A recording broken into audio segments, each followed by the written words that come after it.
स्वागत है आपका। आप देख रहे हैं अब की बार किसकी सरकार, दक्षिण के 5 राज्यों का ओपिनियन पोल हम आपके सामने रखने जा रहे हैं। और सबसे पहले बात हम कर्नाटक की करेंगे। कर्नाटक में 28 लोकसभा की सीटें हैं। पिछली बार बीजेपी ने 25 सीटें कर्नाटक में जीती थी। इस बार का ओपिनियन पोल क्या कह रहा है, जनता का मूड क्या कह रहा है, ये आपके सामने है। सबसे पहले बात आइए कर्नाटक की 28 सीटों की हम कर रहे हैं और नंबर आपके सामने खोलते हैं। तो बीजेपी 22 सीटें कर्नाटक में जीत सकती है, कांग्रेस 4 सीटें कर्नाटक में जीत सकती है, जेडीएस 2 सीटें कर्नाटक में जीत सकती है।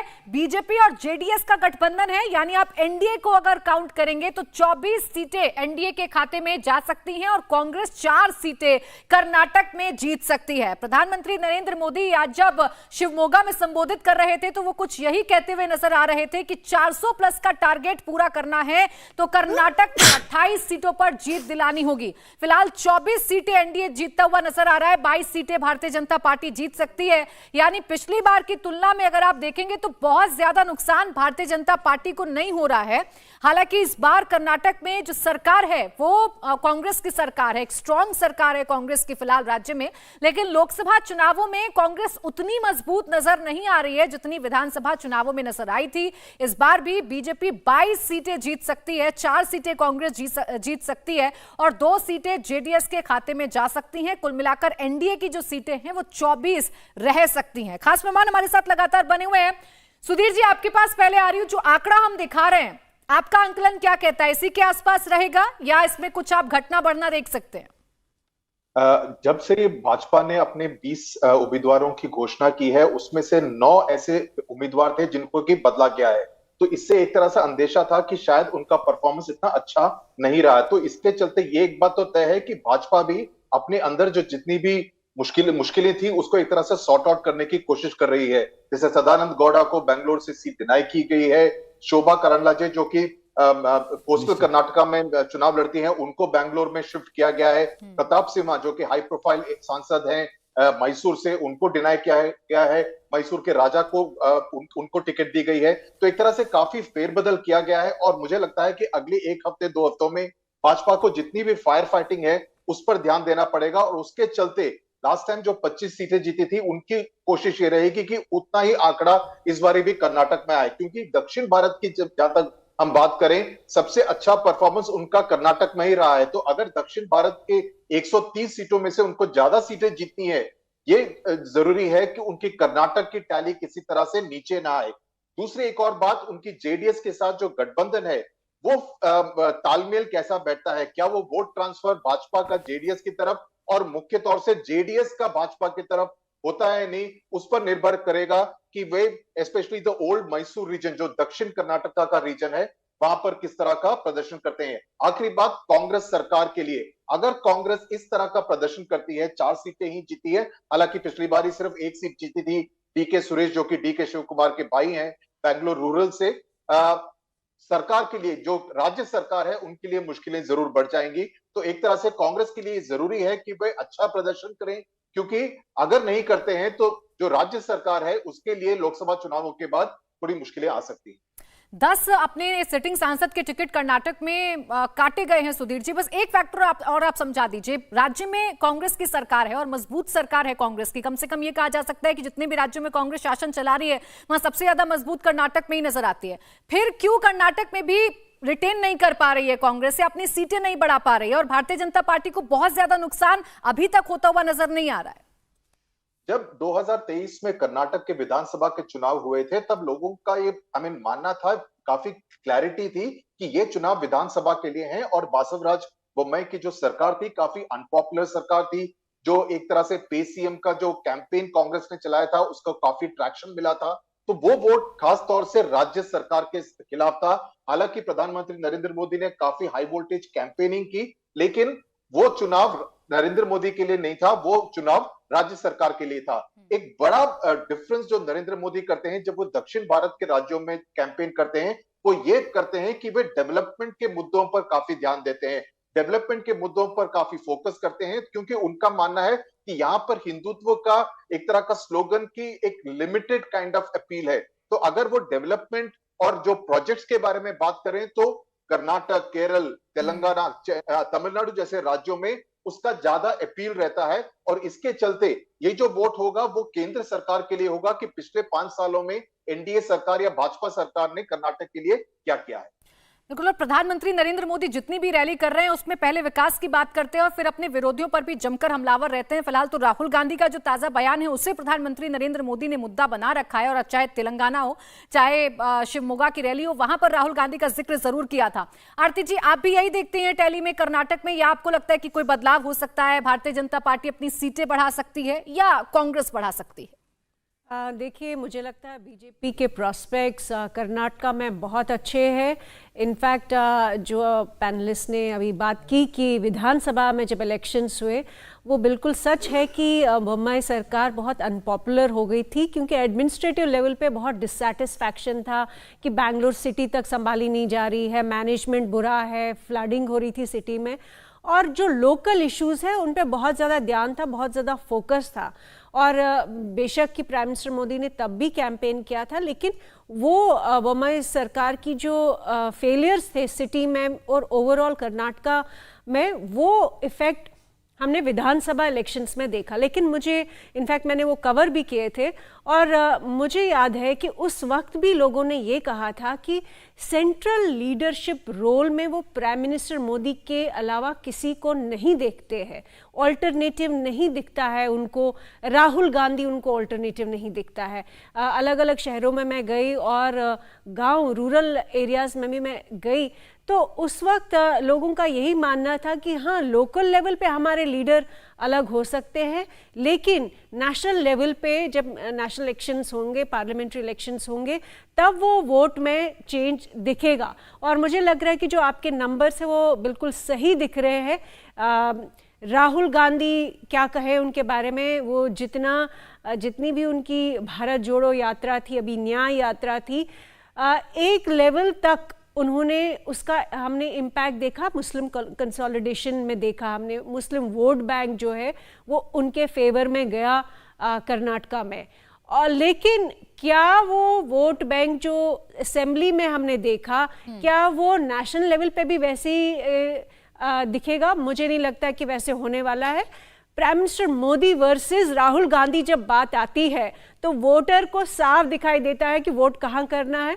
इसलिए मैं मानती हूं कि बीजेपी के अच्छे प्रोस्पेक्ट्स हैं। दूसरी बात, चूंकि कांग्रेस विधानसभा इलेक्शंस में जीत के आई, एक चीज आरती जी यहाँ पे समझा दीजिए, मुस्लिम वोट कंसोलिडेट हुआ कर्नाटक के विधानसभा चुनावों में, इस बार जब लोकसभा के चुनाव हैं तो ये वोट तो फिर से कंसोलिडेट होगा, कांग्रेस की तरफ जाएगा, उसका भी कोई फायदा नहीं मिलेगा कांग्रेस को? बहुत कम, क्योंकि जो आप नंबर 4 अगर दिखा रही है कि कांग्रेस को इतनी सीटें मिल रही है, तो वो उस वजह से हो सकता है कि मुस्लिम वोट बैंक जो है वो कांग्रेस को ही चुन के लाएगा। लेकिन मेरा कहना ये था कि विधानसभा में कांग्रेस आ तो गई, लेकिन अगर आज आप बात करके देखें कर्नाटका में लोगों से, आम लोगों से, तो जो डिससैटिस्फैक्शन है कांग्रेस के आने के बाद, वो मुझे लगता है ऑटोमेटिकली ट्रांसलेट हो जाएगी। जो नंबर 24 आप दिखा रही है एनडीए को, वो उस कारण से भी होगा कि कांग्रेस से भी लोग आज खुश नहीं है कर्नाटका में। और एक और फैक्टर ये भी है कि एक सेंस ऑफ इनसिक्योरिटी, एक हम लगातार देख रहे हैं जो पोलराइजेशन जो हो रही है, अटैक्स हो रहे हैं कुछ हिंदूज़ पे, और जो एक वो हिंदू मुस्लिम वाला इशू है कर्नाटका में, वो अलग अलग शहरों में है, लव जिहाद वाला इशू है, वो भी इम्पैक्ट करेगा ज़रूर कर्नाटका में, और इसलिए कांग्रेस के लिए बहुत मुश्किल है कर्नाटका। देखिए, एक एक करके वीआईपी सीट्स भी हम आपके सामने खोल रहे हैं। शिवमोगा जो कि येदियुरप्पा का गढ़ है, वो सीट भारतीय जनता पार्टी एक बार फिर से जीत सकती है, जहां फिलहाल येदियुरप्पा के बेटे ही चुनावी मैदान में हैं, उन्हें ही टिकट दिया गया है। हालांकि जरूर ईश्वरप्पा ने वहां पर अपनी नाराजगी जताई है और निर्दलीय वो चुनाव लड़ सकते हैं, ऐसी सुगबुगाहट तेज है, लेकिन उनके भी नाराज होने से कोई बहुत ज्यादा असर भारतीय जनता पार्टी को नहीं है। ये वाली सीट जो कि गढ़ है येदियुरप्पा का, ये सीट भारतीय जनता पार्टी एक बार फिर से जीतती हुई नजर आ रही है।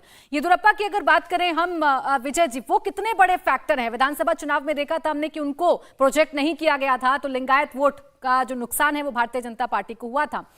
इन लोकसभा चुनावों में कुछ सुधार बीजेपी ने किए हैं ताकि लिंगायत वोट उनके साथ इंटैक्ट रहे। बिल्कुल ठीक बात है। जो येदियुरप्पा साहब हैं वो तो लिंगायत के सबसे बड़े लीडर्स में से हैं और जब जब वो भारतीय जनता पार्टी से दूर गए हैं तो उसका नुकसान पार्टी को उठाना पड़ा और इसीलिए बार बार तमाम कोशिशों के तमाम नाराजगी के बाद भी बीजेपी उनको अपने साथ रखने की कोशिश करती है। हालांकि अभी कुछ और आरोपों में से दुविधा हो रही है, लेकिन लिंगायतों के बड़े नेता वो हैं। और आप समझिए भारतीय जनता पार्टी को ये परेशानी समझ में आ रही थी कि कर्नाटक में क्या हो सकती है, इसलिए उन्होंने जो विधानसभा में जेडीएस खिलाफ खड़ी थी उसको अपने साथ ले लिया। तो वो 2 सीटें भी उनको दिखा रही है तो फायदा हो रहा है, नहीं तो वो जो बीजेपी के पास 26 सीटें थी वो 22 पर आते, आज वो 24 पर आ गए तो वो नुकसान कम हो रहा है। और वैसे तो सुधीर जो है ना, टीएस सुधीर, वो फाइनल वर्ड मानना चाहिए आपको साउथ इंडिया के लिए, केवल कर्नाटक के लिए नहीं, वो बहुत बेहतर से समझते हैं। लेकिन मुझे लगता है कि डीके शिव कुमार के लिए भी ये परीक्षा है, इम्तिहान है कि वो कितना अपनी ताकत दिखा सकते हैं यहाँ पर।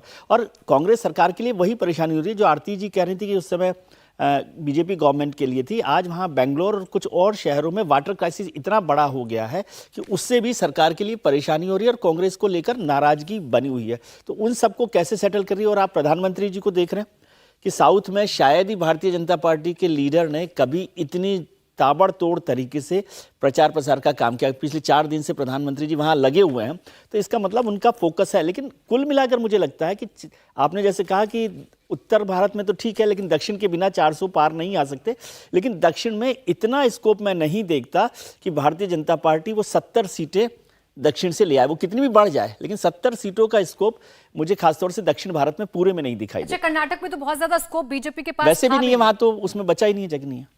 तो अभी 24 जो है वो एनडीए को मिलती हुई नजर आ रही हैं। आज के ओपिनियन पोल के मुताबिक बीजेपी को बहुत ज्यादा नुकसान नहीं हो रहा है, जेडीएस साथ में आ गई है, 22 सीटें बीजेपी जीत रही है। जो बड़े नाम हैं हर्षवर्धन जी, उनका प्रयोग भी इस चुनाव में किया गया। अब देखिए प्रहलाद जोशी जो हैं वो धारवाड़ से चुनाव लड़ रहे हैं, तेजस्वी सूर्या हालांकि चुनाव लड़ते हैं एक बार फिर से वो चुनावी मैदान में, और कुछ सांसदों के टिकट भी बदले गए हैं। यानी बीजेपी ने तो पूरी तैयारी कर रखी है कि अपनी सीटों को बनाकर रखना है, यहाँ से नुकसान नहीं उठाना हमें ज्यादा।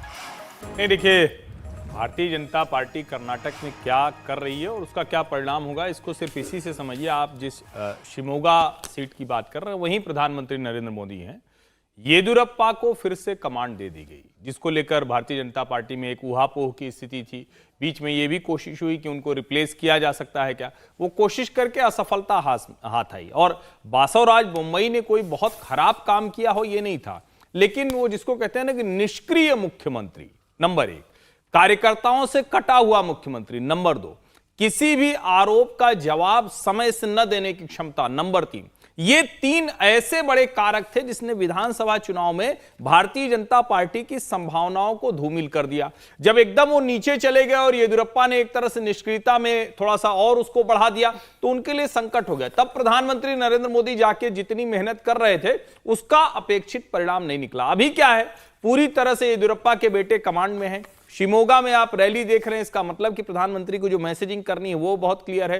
के एस ईश्वरप्पा और सदानंद गौड़ा ऐसे लोगों के डिसेंट नोट भले आ रहे हैं, लेकिन अब वो उस स्थिति में है नहीं कि कोई परिणाम बदल देंगे। और अगर आप देखें तो उसका एक कहते हैं कि संकेत जो मिलता है कि जगदीश शेट्टार जो विधानसभा चुनाव में गए फिर से लौटकर वापस आ गए, और सीटों को लेकर जो चयन है वो बहुत अच्छे से किया गया है। अब जैसे जो डीके सुरेश है, जो उनके डीके शिव कुमार के भाई हैं, उनकी जो सीट है वहां से सीएम मंजुनाथ को टिकट दे दिया गया, जो कुमार स्वामी के रिश्तेदार हैं और बहुत प्रभावी व्यक्ति हैं, वहां के बहुत सम्मानित व्यक्ति हैं। तो मुझे लगता है कि एक एक सीट पर जो चयन है वो बहुत जबरदस्त। शोभा करंदलाजे की सीट बदलनी थी, वो सीट बदल दी। हालांकि उनकी सीट बदलने को लेकर वहां थोड़ा विरोध है, सदानंद गौड़ा के लोग विरोध कर रहे हैं, लेकिन जो ओवरऑल स्थिति है वो भारतीय जनता पार्टी के पक्ष में दिखती है। और जो दूसरी बड़ी बात है, अभी 2 बड़ी खबरें। एक खबर ये, 26 जनवरी में एक गांव में तिरंगा लगाया गया, ग्राम पंचायत ने लगाया और पुलिस ने उतरवा दिया, जो वहां भगवा ध्वज था उसके साथ। दूसरा क्या हुआ, सिद्धारमैया के बेटे उन्हीं की कॉन्स्टिट्यूंसी में गए और सिद्धारमैया के बेटे जो वहीं से पूर्व विधायक थे उनको गांव वालों ने घुसने नहीं दिया। तो वहां जो भगवा ध्वज लगाने को लेकर था उसको लेकर विवाद हुआ, तो उन्होंने कहा भाई तिरंगा हम लगाते हैं लेकिन हमारी इच्छा है कि हम पंचायत में भगवा ध्वज भी लगाएंगे।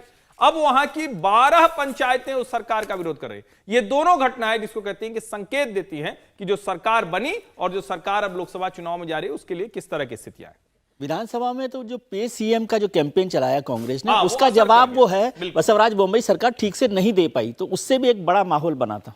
निश्चित तौर पर। अच्छा, कांग्रेस की सीटों की अगर बात करें तो देखिए, बैंगलोर ग्रामीण जो पिछली बार भारतीय कांग्रेस ने जीती थी, डीके शिव कुमार के भाई ने जीती थी, वो वाली सीट इस बार कांग्रेस एक बार फिर से जीत सकती है। और गुलबर्गा की सीट जो 2019 में हार गए थे मल्लिकार्जुन खड़गे, जो अभी कांग्रेस के राष्ट्रीय अध्यक्ष हैं, ये सीट एक बार फिर से कांग्रेस जो है वो जीत सकती है। अभी तक ये अटकलें हैं कि मल्लिकार्जुन खड़गे जो है वो यहां से चुनाव नहीं लड़ेंगे, हालांकि उनके परिवार का कोई सदस्य लड़ेगा, ऐसी चर्चाएं की जा रही हैं। तो फिलहाल डीके सुरेश की सीट इस बार आसान नहीं होगी। सीएम मंजूनाथ बहुत मजबूत प्रत्याशी हैं, जो समीकरण है उसके लिहाज से भी मजबूत हैं, तो इतना आसान डीके शिव कुमार के भाई जो डीके सुरेश है उनके लिए सीट निकालना इतना आसान नहीं होगा। अब देखिए, सीटें जो हैं वो फिलहाल कर्नाटक की हमने आपके सामने रखी, लेकिन कर्नाटक के बाद आइए दक्षिण के दूसरे महत्वपूर्ण राज्य की बात कर लेते हैं जहां बीजेपी स्कोप देखती है, और वो राज्य है तेलंगाना का। तेलंगाना का ओपिनियन पोल आपके सामने रखते हैं। तेलंगाना की 17 सीटों के लिए बीजेपी बहुत मेहनत कर रही है, और दक्षिण का ये वो राज्य है जहां 19 में भी बीजेपी के 4 सांसद जीते थे। बीजेपी ने आंध्र प्रदेश में अलायंस किया है, लेकिन तेलंगाना में अलायंस नहीं किया है। और फिलहाल जो नंबर्स दिख रहे हैं वो ये कि बीजेपी 5 सीटें तेलंगाना में जीत सकती है, कांग्रेस 9 सीटें तेलंगाना में जीत सकती है, बीआरएस 2 सीटें और एआईएमआईएम 1 सीट यहां पर जीत सकती है। यानी आप ये कहें कि तेलंगाना में 1 सीट का जो फायदा है वो जरूर भारतीय जनता पार्टी को हो रहा है। 1 सीट बीजेपी यहां पर बढ़ा रही है। 17 में से 4 सीटें पिछली बार जीती थी और इस बार 5 सीटें बीजेपी जीत रही है और जीत सकती है, और कांग्रेस 9 सीटें जीत सकती है, बीआरएस 2 सीटें जीत सकती है, एआईएमआईएम 1 सीटें जीत सकती है। देखिए, बीते कई चुनावों से तेलंगाना में भारतीय जनता पार्टी ने अपने वोट शेयर को बढ़ाया है, अपने वोट शेयर में इंक्रीज भारतीय जनता पार्टी ने किया है। उसका रिफ्लेक्शन उसकी सीटों में फिलहाल लोकसभा चुनावों में नजर आएगा। तेलंगाना में 5 सीटें भारतीय जनता पार्टी जीत सकती है, बीजेपी जीत सकती है, कांग्रेस 9 सीटें, बीआरएस 2 और एआईएमआईएम 1 सीट जीत सकती है। यहाँ पर स्कोप बीजेपी को ज्यादा नजर आ रहा था। बीजेपी यहाँ पर मेहनत भी कर रही है, लेकिन फिलहाल 1 सीट का जो फायदा है वो हमें नजर आ रहा है। तेलंगाना की अगर आप बात करेंगे तो 1 सीट बीजेपी तेलंगाना में बढ़ा सकती है। सुधीर जी, एक ऐसा राज्य है तेलंगाना जहां बीजेपी पहले से आशान्वित रहती है। विधानसभा चुनावों में बीजेपी को बहुत उम्मीदें थी, लेकिन वो उम्मीदें पूरी नहीं हो पाई। अब लोकसभा चुनाव में भी बीजेपी अच्छा खासा गेन करने की कोशिश यहां पर कर रही है, लेकिन 1 सीट का फायदा बीजेपी को तेलंगाना में होता हुआ तो कम से कम नजर आ रहा है। प्राची, जो मुख्य डिफरेंस है कर्नाटक और तेलंगाना में, कर्नाटक में उनकी जो कार्डर स्ट्रेंथ है काफी शक्तिशाली है, काफी मजबूत है ऑन द ग्राउंड।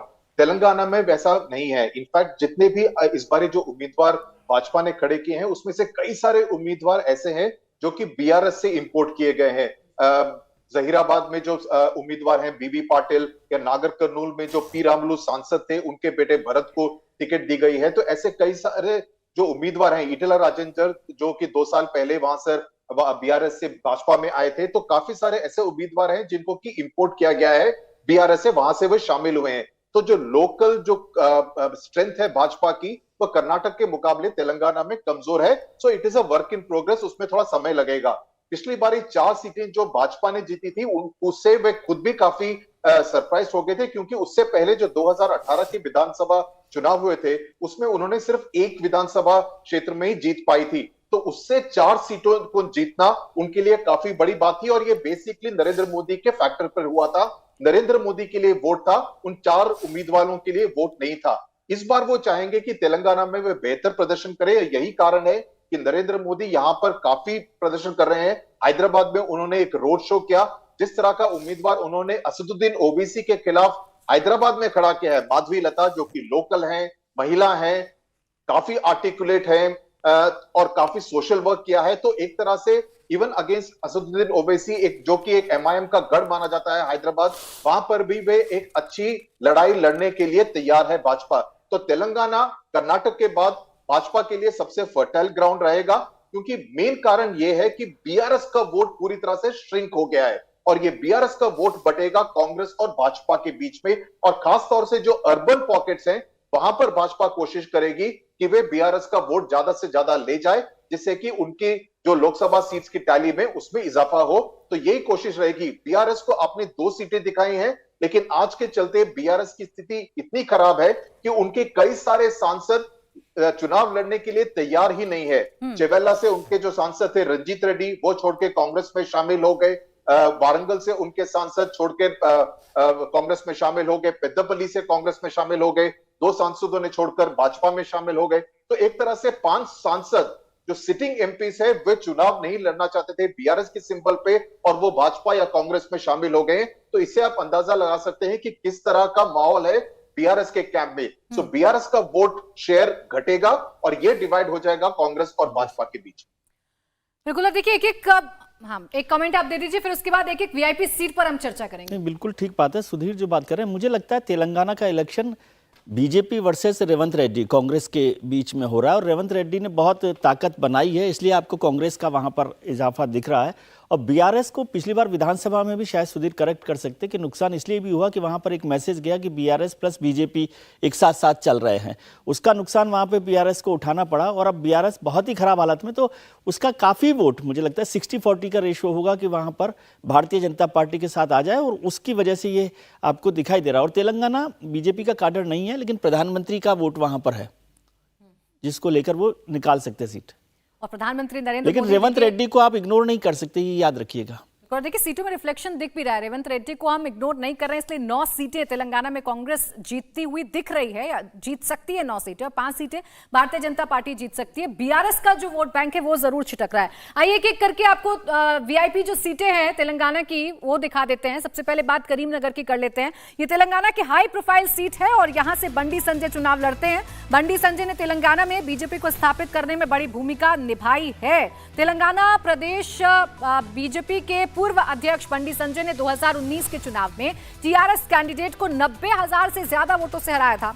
बीजेपी ने एक बार फिर यहां से बंडी संजय को उम्मीदवार बनाया है और ये सीट फिलहाल बीजेपी जीत सकती है, यानी कि करीमनगर में जो बंडी संजय हैं वो चुनाव जीत सकते हैं, ऐसा हमारा ओपिनियन पोल बता रहा है। इसके बाद आइए निजामाबाद की बात कर लेते हैं। ये तेलंगाना की एक और हाई प्रोफाइल सीट है। 2019 में बीजेपी के अरविंद धर्मपुरी ने टीआरएस कैंडिडेट और पूर्व सीएम केसीआर की बेटी के कविता को 72,000 से ज्यादा वोटों से हराया था। अरविंद धर्मपुरी की वो जीत तेलंगाना बीजेपी के लिए डिफाइनिंग मोमेंट थी। बीजेपी ने एक बार फिर यहां से अरविंद धर्मपुरी को उम्मीदवार बनाया है, जबकि के कविता दिल्ली शराब घोटाले मामले में गिरफ्तार हो चुकी हैं। इस सीट का ओपिनियन पोल ये कह रहा है कि ये सीट बीजेपी जीत सकती है, बीजेपी ये सीट एक बार फिर से निकाल सकती है। एक और वीआईपी सीट सिकंदराबाद की चर्चा कर लेते हैं। बीजेपी का मजबूत गढ़ है, यहां से मोदी सरकार के मंत्री जी किशन रेड्डी चुनाव लड़ते हैं। जी किशन रेड्डी अभी तेलंगाना प्रदेश बीजेपी अध्यक्ष भी हैं। 2019 के चुनाव में जी किशन रेड्डी ने यहां बीआरएस को 61,000 से ज्यादा वोटों के मार्जिन से हराया था। सिकंदराबाद की सीट से बीजेपी के बंडारू दत्तात्रेय 4 बार सांसद रहे हैं। बीजेपी ने इस बार फिर से जी किशन रेड्डी पर दाव लगाया है और हमारा ओपिनियन पोल ये कह रहा है कि जी किशन रेड्डी इस सीट को जीत सकते हैं, यानी कि सिकंदराबाद से जीत सकते हैं। अब बात करते हैं हैदराबाद की। एआईएमआईएम का सबसे मजबूत किला है और यहां से असदुद्दीन ओवैसी सांसद हैं। बीते 10 लोकसभा चुनावों से इस सीट पर ओवैसी परिवार की जीत हो रही है। 6 बार सुल्तान सलाउद्दीन ओवैसी सांसद रहे, उसके बाद 4 बार से उनके बेटे असदुद्दीन ओवैसी सांसद हैं। 2019 में असदुद्दीन ओवैसी ने बीजेपी को लगभग 3 लाख वोटों से हराया था। तेलंगाना विधानसभा चुनावों में बीजेपी ने ओल्ड हैदराबाद रीजन में जबरदस्त बढ़त बनाई, लेकिन ओवैसी अपना किला बचाने में कामयाब रहे। इस बार भी ओवैसी बढ़त बनाते दिख रहे हैं, यानी कि हैदराबाद की वो एकमात्र सीट है जो एआईएमआईएम के खाते में जा सकती है और ओवैसी ये सीट जीतते हुए नजर आ रहे हैं। तेलंगाना की बात हो रही है, हैदराबाद की बात हो रही है। हर्षवर्धन जी, कितने बड़े फैक्टर हैं असदुद्दीन ओवैसी, इनकी क्या भूमिका तेलंगाना के चुनाव में रहेगी? देखिए, असदुद्दीन ओवैसी पूरी तरह से जो मुस्लिम चेहरे के तौर पर हैं, और कमाल की बात यह है कि देश के और किसी हिस्से में बहुत ज़्यादा नहीं। महाराष्ट्र में एक उनको सांसद विधायक मिल गया, बिहार में वो जीत गया, हालांकि वो सब के सब तेजस्वी की पार्टी में चले गए, लेकिन देश में मुसलमान उनको नेता के तौर पर देखता है और ये छवि उन्होंने बना ली। बार बार वो कहते भी हैं कि भाई सबका नेता उनके समाज से होता है, मुसलमानों का नेता कोई और हो जाता है, तो वो बड़ा तीखा हमला करते हैं। कमाल की बात यह है कि देश के दूसरे हिस्सों में उनको कहा जाता है कि उनके जाने से मुस्लिम वोट बढ़ते हैं तो भारतीय जनता पार्टी को लाभ होता है, लेकिन यहां पर वो भारतीय जनता पार्टी से ही उनका मुकाबला है। माधवी लता बहुत अच्छी प्रत्याशी हैं, लंबे समय से वहां काम कर रही हैं, लेकिन 2,82,82,000 से अधिक मतों का अंतर था, उसको पाटना इतना आसान नहीं है। वहां की जो आप अपनी बात पूरी करिएगा, मैं जरा ये तस्वीरें दिखा दूं। उस वक्त कोयम्बटूर में प्रधानमंत्री नरेंद्र मोदी मौजूद हैं। देखिए, साउथ के दौरे पर हैं प्रधानमंत्री नरेंद्र मोदी और ये साउथ का ही ओपिनियन पोल हम आपको दिखा रहे हैं। कि पीएम के ताबड़तोड़ दौरे और जिस तरीके से पीएम दक्षिण की बात कर रहे हैं, दक्षिण के कल्चर को प्रमोट करने की कोशिश की गई। राम मंदिर के दौरान भी दक्षिण के कल्चर की बात प्रधानमंत्री नरेंद्र मोदी के जरिए पूरे देश में सुनाई देती रही और पीएम ने जिस तरीके से दक्षिण के दौरे उस वक्त किए थे वो भी काफी चर्चाओं में रहे। और अब चुनावी रैलियों की अगर आप बात करेंगे, चुनावी कार्यक्रमों की अगर आप बात करेंगे तो पीएम ताबड़तोड़ दौरे साउथ से कर रहे हैं। ये उम्मीद भारतीय जनता पार्टी को है कि इस बार साउथ में बीजेपी अच्छा प्रदर्शन करेगी। पिछली बार 130 में से 129 सीटें, माफ कीजिएगा, सिर्फ जीती थी भारतीय जनता पार्टी ने। तो इस बार बीजेपी से स्कोर को बढ़ाना चाहती है, यानी कि डबल करना चाहती है। और इसीलिए एक एक राज्य जो कि दक्षिण के हैं, जो 5 राज्य हैं, उनमें प्रधानमंत्री नरेंद्र मोदी एग्रेसिवली चुनाव प्रचार करते हुए नजर आ रहे हैं। और इसका कितना फायदा बीजेपी को पहुंच रहा है वो भी आप लगातार टैली में देख रहे हैं। अभी तक हमने कर्नाटक और तेलंगाना की बात की है। तेलंगाना में 1 सीट का इजाफा बीजेपी को हो रहा है, जबकि कर्नाटक की अगर आप बात करेंगे तो बीजेपी बहुत ज्यादा नुकसान में कर्नाटक में नजर नहीं आ रही है। 22 सीटें बीजेपी कर्नाटक में जीत सकती है। जेडीएस को प्लस कर दीजिए आप तो ये 24 का आंकड़ा हो जाता है एनडीए का। पिछली बार 25 सीटें बीजेपी ने कर्नाटक में जीती थी। अब ये जो तस्वीर आप देख रहे हैं, हर्षवर्धन जी अपनी बात भी कंप्लीट कर लीजिएगा, यही एक मुख्य वजह है जो साउथ की इतनी ज्यादा चर्चा हो रही है। देखिए, मुझे लगता है कि प्रधानमंत्री नरेंद्र मोदी जो काम दक्षिण भारत में करने की कोशिश कर रहे हैं वो राष्ट्रीय राजनीति में एक अलग तरीके से देखी जाएगी। मेरा तो ये मानना है कि कांग्रेस को भी यही कोशिश करनी चाहिए थी। राहुल गांधी जब अमेठी के साथ वायनाड गए थे तो उनको उत्तर और दक्षिण का भेद मिटाने की कोशिश करनी चाहिए थी। एक जो नेशनल पार्टी का रोल होता है, और मैं बार बार कहता हूं बड़ा दुखद है ये भारत में कि जो मुख्य राष्ट्रीय पार्टी रही, जो सबसे पुरानी राष्ट्रीय पार्टी रही, जिसने सबसे लंबे समय तक शासन किया, वो पार्टी विभाजन करा के राजनीति कर रही। वो उत्तर और दक्षिण के डिवाइड को बड़ा करके एक कहें कि राजनीति करने की कोशिश कर रही। उसकी कोशिश ये है कि भारतीय जनता पार्टी को हम ये कहें कि ये उत्तर भारत की पार्टी इसलिए दक्षिण में ना आए। नरेंद्र मोदी ने जिस तरह से, चाहे वो सौराष्ट्र तमिल संगमम हो, काशी तमिल संगमम हो, सेंगोल की स्थापना हो, के अन्नामलाई जैसे पिछड़ी जाति से आने वाले 36-37 साल के एक जो पूर्व आईपीएस है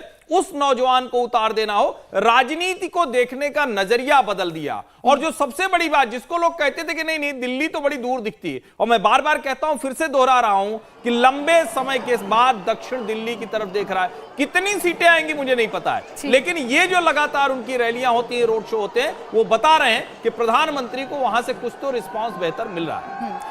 अब देखिए, हम ये तस्वीर दिखा रहे हैं प्रधानमंत्री नरेंद्र मोदी की। तमिलनाडु के कोयम्बटूर में इस वक्त पीएम मौजूद हैं। आइए आपको तमिलनाडु का ही ओपिनियन पोल बता देते हैं। पीएम की ये मेहनत कितनी रंग लेकर आ रही है, ये नंबर्स के जरिए आपको बताते हैं। तमिलनाडु और पुडुचेरी मिलाकर 40 सीटें, और इसमें अगर आप देखेंगे नंबर्स के लिहाज से तो डीएमके 20 सीटें, एआईएडीएमके 4 सीटें, बीजेपी 5 सीटें यहां पर जीत सकती है। यानी कि बीजेपी जो है यहाँ खाता खोल रही है। कांग्रेस की अगर आप बात करेंगे तो 6 सीटें और अन्य के खाते में 5 सीटें जा सकती हैं।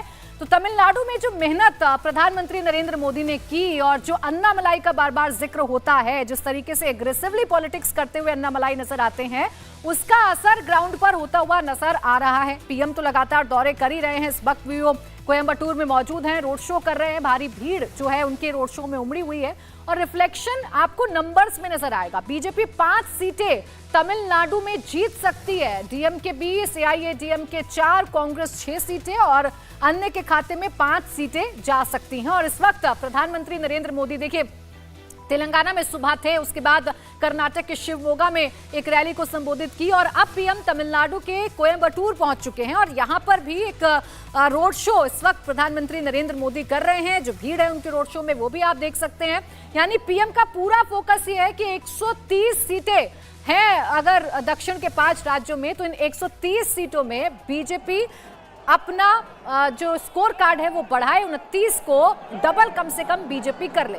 अब जिस सीट पर इस वक्त प्रधानमंत्री नरेंद्र मोदी मौजूद हैं, यानी कि कोयम्बटूर, आइए उसका आपके सामने ओपिनियन पोल रख देते हैं। कोयम्बटूर की बात कर लेते हैं और आपको बताते हैं कि इस वक्त कोयम्बटूर में जनता का मूड आखिरकार क्या कह रहा है, यहाँ पर कौन है जो जीत सकता है, किसका पलड़ा भारी नजर आ रहा है, पीएम के इन चुनावी दौरों का कितना फायदा हो रहा है। तो देखिए तमिलनाडु के कोयम्बटूर में भारतीय जनता पार्टी आगे है, यानी कोयम्बटूर की जो सीट है वो बीजेपी जीत सकती है। बीजेपी के खाते में कोयम्बटूर की जो सीट है वो जा सकती है। पीएम का ये रोड शो इस वक्त आप कोयम्बटूर में ही देख रहे हैं और हमारा ओपिनियन पोल ये कह रहा है, जनता का मूड ये कह रहा है कि कोयम्बटूर में बीजेपी जीत सकती है, चुनाव जीत सकती है। ये एक सीट है जो भारतीय जनता पार्टी के खाते में आ सकती है। और इस वक्त जिस तरीके का हुजूम पीएम के इस रोड शो में है, उससे देखकर भी अंदाजा लगा सकते हैं कि पीएम अगर मिशन साउथ पर हैं तो किस तरीके से वो लोगों के बीच में जा रहे हैं, कनेक्ट बनाने की कोशिश कर रहे हैं। दक्षिण के राज्य में जाकर वहां विकास की बात करते हैं। विपक्ष की जितनी भी रणनीति है, विपक्ष के जितने भी मुद्दे हैं, उनकी पोल प्रधानमंत्री नरेंद्र मोदी खोलते हुए नजर आते हैं। एग्रेसिवली कैंपेन पीएम करते हैं दक्षिण के इन राज्यों में, चाहे आप तेलंगाना की बात करें, चाहे आज आप शिवमोगा में रैली की बात करें, और अब कोयम्बटूर में इस वक्त पीएम हैं जिनका आप ये रोड शो देख रहे हैं। सुधीर जी, कोयम्बटूर सीट की हम बात कर रहे हैं, ये सीट बीजेपी के खाते में जा सकती है और इसी वक्त पीएम का रोड शो भी कोयम्बटूर में चल रहा है। ये सीट बीजेपी अगर जीत सकती है तो क्या फैक्टर्स इसके पीछे काम कर रहे हैं? अच्छी दो तीन बातें हैं। 2004 में तमिलनाडु में सुनामी आया था। अगर आपके ओपिनियन पोल के मुताबिक भाजपा एक्चुअली 5 सीटें तमिलनाडु में जीतती है अगर, तो ये एक तरह से मिनी सुनामी से कम नहीं होगा।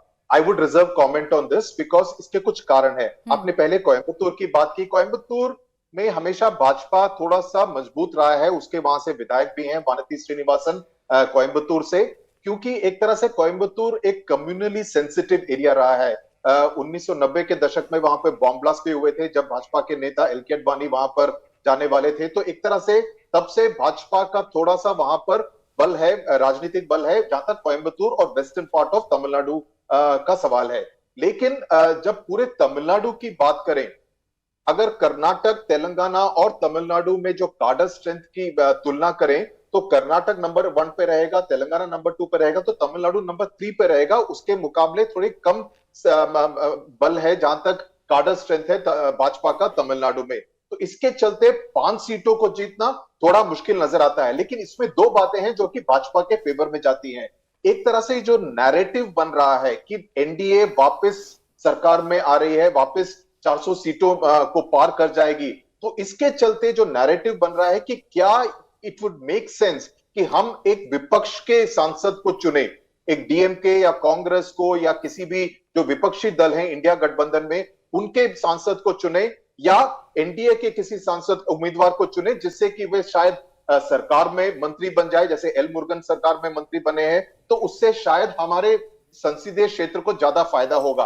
अगर इस तरह का एक नैरेटिव प्रधानमंत्री बढ़ा सकते हैं तमिलनाडु में तो उससे उनको काफी फायदा होगा। लेकिन क्या ये इतना फायदा होगा कि वे 5 सीटों में तब्दील हो सकता है, उसमें मेरे को थोड़ी आशंका है। लेकिन वोट शेयर तमिलनाडु में भाजपा का जरूर बढ़ेगा। अच्छा, तो कितनी सीटें आप अपने लिहाज से देखते हैं? एक सीट हम पुडुचेरी के इसमें दे रहे हैं, 4 सीटें तमिलनाडु में इस वक्त हमारा ओपिनियन पोल दे रहा है, कुल मिलाकर 5 हो जाती हैं।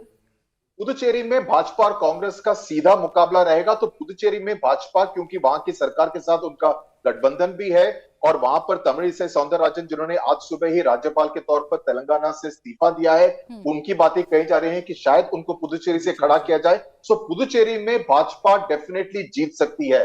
भाजपा का एज रहेगा पुदुचेरी में। लेकिन बाकी जो 4 तमिलनाडु में सीटें हैं, कन्याकुमारी एक सीट है जहां पर भाजपा को काफी उम्मीदें हैं, क्योंकि अगेन वहां पर उनकी जो कार्डर स्ट्रेंथ है थोड़ी मजबूत है। कोयम्बटूर में थोड़ी मजबूत है। चेन्नई में एक क्षेत्र में बढ़ाना चाहते हैं, लेकिन मुझे नहीं लगता है कि चेन्नई में इतनी सीटें, इतने वोट मिल सकते हैं कि क्या वो उसको एक सीट में तब्दील कर सकते हैं। हाँ, लेकिन एग्रेसिवली प्रधानमंत्री नरेंद्र मोदी का चुनाव प्रचार और अन्नामलाई भी आपको रोड शो में नजर आ रहे होंगे। जिस तरीके से उन्होंने यात्रा निकाली, एक कनेक्शन बनाने की कोशिश की, बीजेपी के कैडर को जो है मजबूत किया, उसका असर इस रोड शो में भी विजय जी आपको नजर आ रहा है। और इसीलिए हम रिफ्लेक्शन देख रहे हैं कि चलिए 4 सीट तो कम से कम तमिलनाडु में फाइट में तो बीजेपी नजर आ रही है, जीतती नजर आ रही है। प्राची, इसमें सीट्स पर मैं नहीं जा रहा। सीट की फिर से मैं वही कह रहा हूँ कि सीट से ज़्यादा इम्पॉर्टेंट है कि जो अभी कांग्रेस ने कोशिश की, खासतौर से राहुल गांधी जी ने की, जो नॉर्थ साउथ डिवाइड को बढ़ाने की, उस नॉर्थ साउथ डिवाइड को ख़त्म करने की एक एक्सरसाइज के तौर पर मैं देखता हूँ। और बीजेपी की ये बड़ी एक्सरसाइज नॉर्थ ईस्ट के बाद है। एक ज़माना था, आपको याद है कि नहीं, कि नॉर्थ ईस्ट को भी हम लोग हिंदुस्तान का हिस्सा ही नहीं मानते थे। बहुत सारे लोग समझ ही नहीं आता था कि नॉर्थ ईस्ट क्या है। बीजेपी ने, प्रधानमंत्री ने आने के बाद उसको, नॉर्थ ईस्ट को, और आज वहाँ पर भारतीय जनता पार्टी पूरी तरह से मजबूत तरीके से वहाँ पे खड़ी दिख रही है। उसी तरह से यहाँ पर साउथ में प्रधानमंत्री ने कोशिश की है कि वो नॉर्थ साउथ डिवाइड खत्म हो और ये साउथ जो है दिल्ली के करीब दिखाई दे, ये बड़ी बात है। तमिलनाडु में जिस तरह से हो रहा है, कोयम्बटूर को, जैसे सुधीर ने भी कहा कि मैं तब से जानता हूं जब अडवाणी जी की यात्रा होने वाली थी और वहाँ पर बम एक्सप्लोजन हुआ था, तब से कम्युनली सेंसिटिव सीट है और बीजेपी वहाँ पर हमेशा से बनी रही। दूसरा, कन्याकुमारी जो है 70s में आरएसएस ने कन्याकुमारी में काम किया, 70s से काम वहाँ पर आरएसएस का चलता रहा है, तो वो बीजेपी के लिए दृष्टि से एक महत्वपूर्ण सीट वो हो सकती है। पुदुचेरी की सीट मुझे लगता है कि भारतीय जनता पार्टी इस बार हासिल कर सकती है, ऐसा लग रहा है। जैसे तमिलनाडु के गवर्नर ने भी जो इस्तीफा दिया और वो वहाँ से शायद चुनाव लड़ सकते हैं। तो कुल मिलाकर तमिलनाडु में, कर्नाटका में, और आप देखिए प्रधानमंत्री आज कोयम्बटूर में है, कल फिर वो दौरे पर है और वहाँ आधे समय वो केरल में है, आधे समय फिर तमिलनाडु में है। तो उनका फोकस तमिलनाडु पर लगा हुआ है। सीट्स कितनी भी मिले ना मिले। और एक चीज़ और है, यदि अन्नामलाई की बात करें तो इस समय हिंदुस्तान की राजनीति में एग्रेसिव यंग लीडर का जमाना चल रहा है, चाहे वो जगन रेड्डी हो, चाहे रेवंत रेड्डी हो, या अन्नामलाई हो, या उधर हेमंत बिस्वा शर्मा हो। तो ये जो यंग लीडर्स हैं वो एक नई तरह की एग्रेसिव पॉलिटिक्स ला रहे हैं और उससे उन्हीं पार्टी को, जिस भी पार्टी को रिप्रेजेंट कर रहे हैं उसको ताकत मिल रही है। तो अन्नामलाई भी एक बड़ी बात है। वो हम पहले बात कर रहे थे बंडी संजय की वहां पर तेलंगाना में, तो बंडी संजय भी बीजेपी के लिए येदियुरप्पा जैसे है। बंडी संजय यदि विधानसभा से पहले उनको हटाया नहीं जाता, मैं समझता हूं तेलंगाना, तो भारतीय जनता पार्टी के लिए एक बेहतर रिजल्ट की उम्मीद हो सकती थी। लेकिन साउथ में कोशिश कर रही है बीजेपी और उस कोशिश का ही नतीजा है कि जिन राज्यों में बीजेपी खाता नहीं खोल पाती थी, आज उसमें फाइट में नजर आ रही है। इसी कोयम्बटूर सीट में फिलहाल अगर ये सीपीआई के खाते में जाती है तो 5% वोट मार्जिन से बीजेपी आगे चल रही है। अभी का ओपिनियन पोल तो ये कह रहा है। स्वागत है आपका, आप देख रहे हैं दक्षिण के 5 राज्यों का ओपिनियन पोल, यानी 130 सीटों का ओपिनियन पोल हम आपके सामने रख रहे हैं। बात केरल की करेंगे। केरल की जमीन बीजेपी के लिए अब तक बंजर रही है। सांसद तो छोड़िए, केरल में बीजेपी का एक विधायक तक नहीं है। केरल की 20 लोकसभा सीटों को यूडीएफ और एलडीएफ आपस में बांट लेते हैं। यूडीएफ को कांग्रेस लीड करती है और एलडीएफ को सीपीआईएम लीड करती है। बीजेपी पहली बार केरल की बाइपोलर पॉलिटिक्स को ट्रायंगुलर पॉलिटिक्स बनाने की कोशिश कर रही है। पहली बार बीजेपी ने अपने मंत्रियों को केरल के चुनावी मैदान में उतारा है। इसका क्या असर हो रहा है? ओपिनियन पोल के नंबर आइए देख लेते हैं।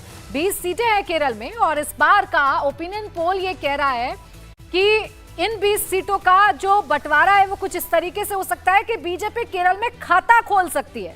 ओपिनियन पोल हमारा ये बता रहा है कि सिर्फ खाता ही नहीं खोलेगी बल्कि 3 सीटें बीजेपी केरल में जीत सकती है। यूडीएफ 11 सीटें जीत सकती है और एलडीएफ 6 सीटें जीत सकती है। ये वो सीट है, ये वो जगह है, केरल वो राज्य है जहां भारतीय जनता पार्टी को सूखे का सामना करना पड़ता है, जिसकी जमीन भारतीय जनता पार्टी के लिहाज से हमेशा बंजर रही है। लेकिन फिलहाल ओपिनियन पोल ये बता रहा है कि इस बार केरल में बीजेपी अपना खाता खोल सकती है और 3 सीटें बीजेपी जीत सकती है। अपने जो बड़े नेता हैं, जो केंद्रीय मंत्री हैं, उन्हें भी चुनावी मैदान में इस बार केरल में उतारा है। और देखिए पार्टी वाइज का क्या स्कोरबोर्ड रहेगा वो भी आपके सामने है। केरल में 7 सीटें कांग्रेस जीत सकती है। Kerala Congress 1 seat, IUML 2 seat और बीजेपी 3 सीट। जबकि आप सीपीआईएम की बात करेंगे तो 4 seat, CPI 1 seat, RSP 1 seat जीत सकती है। अन्य के खाते में भी 1 सीट जा सकती है। बड़ी बात यह है कि 3 सीटें बीजेपी जीत सकती है केरल में। अब आइए केरल के बाद दक्षिण के 5वें राज्य की बात कर लेते हैं, यानी कि आंध्र प्रदेश की बात कर लेते हैं।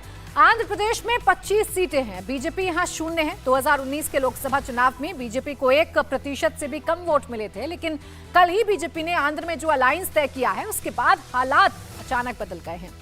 एनडीए अब आंध्र प्रदेश में टॉप पर आ गया है। ओपिनियन पोल के नंबर आप देख लीजिए, आपको समझ में आएगा कि इस अलायंस का एनडीए को क्या फायदा हुआ है। आंध्र प्रदेश की 25 सीटों में टीडीपी, जिसके साथ अब बीजेपी का अलायंस है, 14 सीटें टीडीपी जीत सकती है। वाईएसआर कांग्रेस जो है वो 8 सीटें जीत सकती है। बीजेपी आंध्र प्रदेश में खुद 2 सीटें जीत सकती है। ये फायदा अलायंस का बीजेपी को हो रहा है कि बीजेपी 2 सीटें आंध्र प्रदेश में जीत सकती है, जहां बीजेपी 0 थी 2019 के चुनावों में। कांग्रेस खाता भी नहीं खोल रही है आंध्र प्रदेश में और जनसेना जो साथ में है बीजेपी के, वो 1 सीट जीत सकती है। तो आप अंदाजा लगाइए कि यहां पर अब एनडीए की जो टैली है वो आपको सबसे ऊपर नजर आएगी। कुल 17 सीटें 25 में से एनडीए के खाते में जा सकती हैं। टीडीपी 14 सीटें, वाईएसआर 8 सीटें, बीजेपी 2 सीटें, कांग्रेस का खाता नहीं खुलेगा और जनसेना के खाते में 1 सीट जा सकती हैं। और देखिए अब जो टैली है वो आपके सामने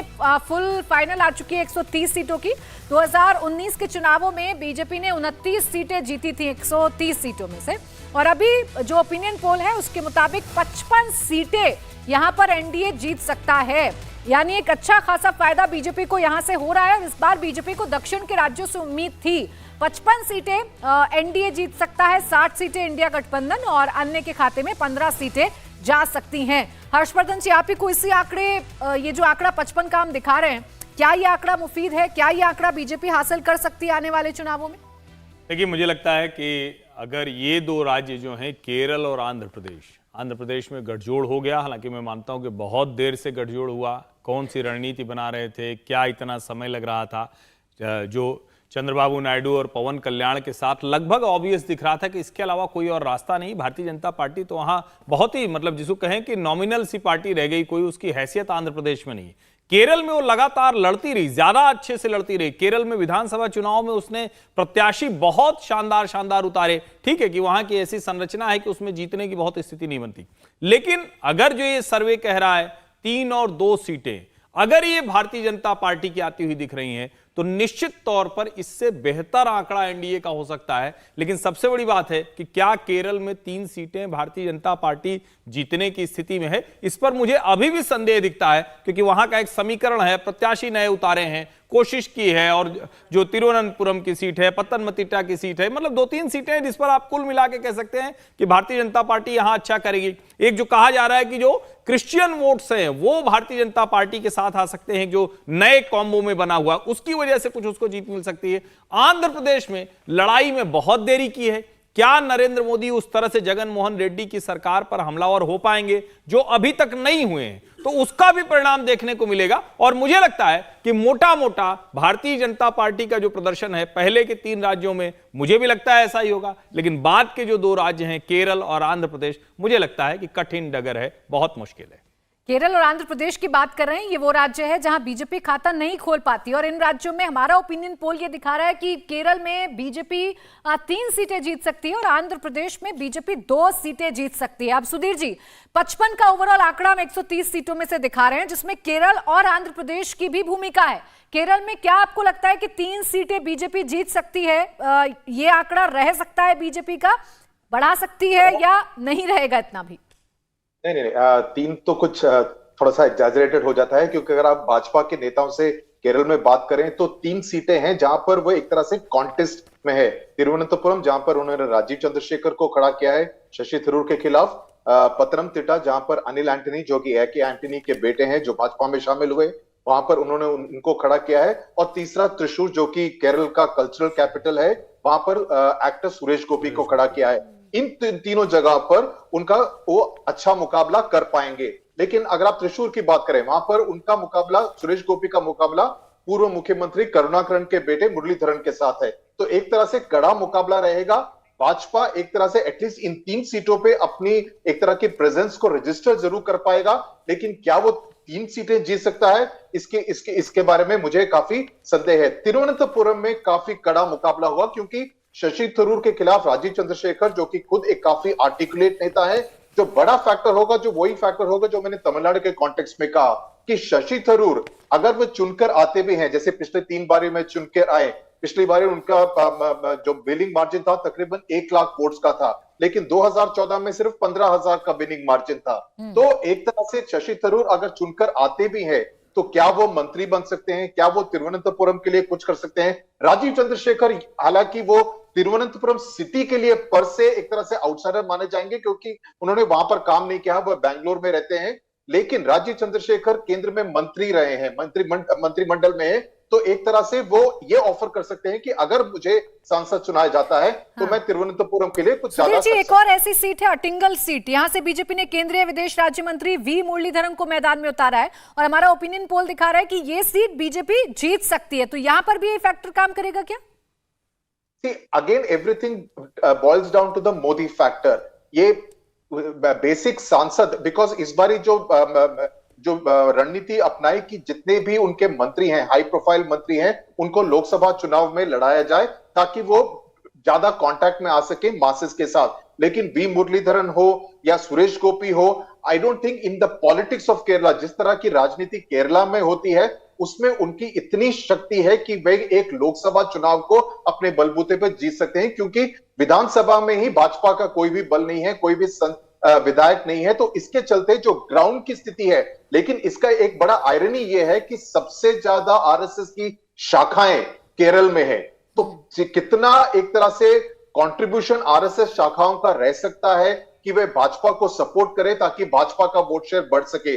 लेकिन जिस तरह का जो सोशल इकोसिस्टम है केरला में, वहां पर भाजपा एक तरह से अपना एक राजनीतिक मार्ग बनाने में सक्षम नहीं हो पाई। ये तो बात रही केरल की। आंध्र प्रदेश में आपका आंकलन क्या कहता है? केरल में चलिए 3 सीट पर कम से कम फाइट में तो बीजेपी नजर आ रही है। आंध्र प्रदेश में इस गठबंधन का असर हमें ओपिनियन पोल में नजर आ रहा है। 2 सीटें बीजेपी अपने दम पर जीत सकती है और ओवरऑल एनडीए की बात करें तो 17 सीटें सुधीर जी उसके खाते में जा सकती हैं। प्राची, मुझे लगता है कि इस बारी के चुनाव का सबसे इंटरेस्टिंग चुनाव आंध्र प्रदेश में होगा, क्योंकि यहां पर साइमल्टेनियस चुनाव है, लोकसभा के लिए भी और विधानसभा के लिए भी। कल जब हमने देखा नरेंद्र मोदी को चिरकुलपेटा जो गुंटूर जिले के पास आता है, वहां पर जो उन्होंने भाषण दिया, उन्होंने पूरे भाषण में 400 सीटों पर फोकस किया। सो मुझे लगता है कि नरेंद्र मोदी का भी फोकस वो 400 सीटों पर है, ताकि वह जितना ज्यादा सीटें एनडीए हासिल कर सके 25 सीटों में से आंध्र प्रदेश से। तो हो सकता है कि यहां पर एक तरह से स्प्लिट वोटिंग हो, विधानसभा में अलग तरह की वोटिंग हो, लोकसभा में अलग तरह की वोटिंग हो। तो जहां तक मोदी फैक्टर आता है वो लोकसभा में काम आएगा, विधानसभा के चुनाव में मोदी फैक्टर नहीं हो पाएंगे। इसी को बुनाने की कोशिश की जा रही है। भारती जी, जो टैली हम दिखा रहे हैं फाइनल, इसी पर मैं आपका कमेंट चाहूंगी। 55 आपको लगता है कि ये बीजेपी हासिल कर पाएगी ये नंबर, या 29 जो पिछली बार जीती थी उसी में 1-2 सीटों का इजाफा करेगी?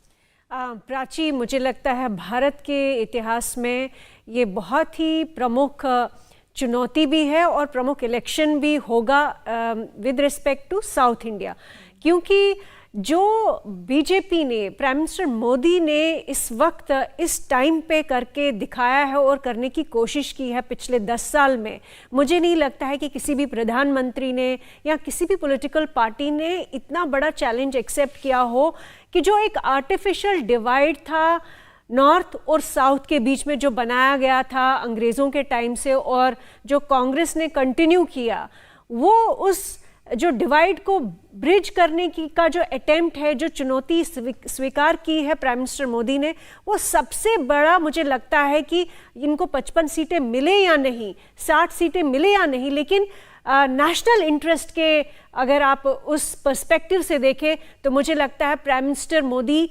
ऑलरेडी जीत चुके हैं साउथ इंडिया में, क्योंकि इतना दम है उनमें आज कि वो कोयम्बटूर में इतनी बड़ी रैली कर रहे हैं। इतने बड़े नए नए जो लीडर्स निकल के आए हैं, खासकर अन्नामलाई जैसे लीडर्स निकल के आए हैं।